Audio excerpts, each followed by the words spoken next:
watch this video, listen very well. You were the same person that said that Port Harcourt refinery was selling PMS to Nigerians. Remember, you were the same person. You were on record. Arise TV can play a record of your interview. I'm not where you claim you, please. That Port Harcourt refinery was working and was producing. Port Harcourt refinery, NNPC spent $1.45 billion of Nigeria's hard-earned money and wasted the money. And why is that refinery today? It's under lock and key. It's like Gilly Harris. Petron lacks the moral integrity to talk about this industry. And you're talking about laws. Excuse me, any law that you do not do the PIA, it's not law that should be obeyed by the players in the industry, because the government is the one that makes the law. It's not Petron that makes the law.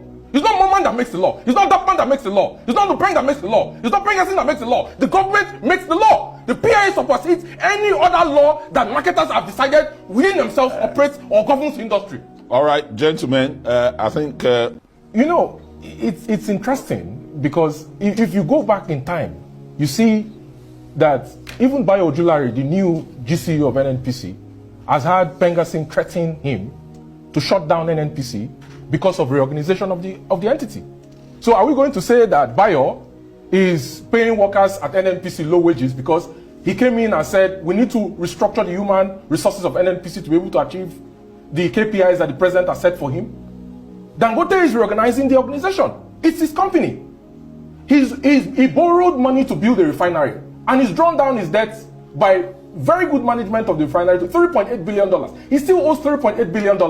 It's a private business. He has the right to hire and fire, and he has followed the Trade Union Act, Sections 9, 1 and 2. He's followed the ILO Convention 87, the ILO Convention 97 on collective bargaining and the freedom of joining unions. His position has always been consistent.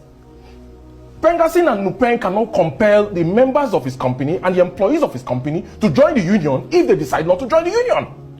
So this desperation by Pengassan and Lupeng to have them join their union, if they say they don't want to join their union, is fishy. And it shows clearly that Pengassan and Lupeng are proxies for the marketers who realize that the game is up and that the market is transiting to a new era of refining. So this talk about forward integration, Dangote is going into distribution, has been illegal. It doesn't hold water, because the CNG trucks he brought into Nigeria, 4,000 trucks, first batch, is energy compliant, it emits less carbon, right? It's efficient to transport, it saves about 40% of transportation costs because it uses compressed natural gas. Each of those trucks has 6 workers, which means he's employing 24,000 new Nigerians that are earning 3 to 4 times what Pengassan is paying and Lupeng is paying their drivers.